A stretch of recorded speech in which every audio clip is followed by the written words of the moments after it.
Hello, saan po tayo? Facts about aviark. Ito po yung aviark. Ito yung mga nahuling tanim eh. Ayan.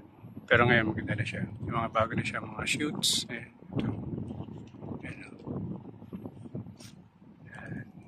Yung aviark is, siya, nasa Guinness World Record. Na siya po yung pinakamatamis na langka sa buong mundo. Yep, nasa Guinness siya, sa Guinness World of Records.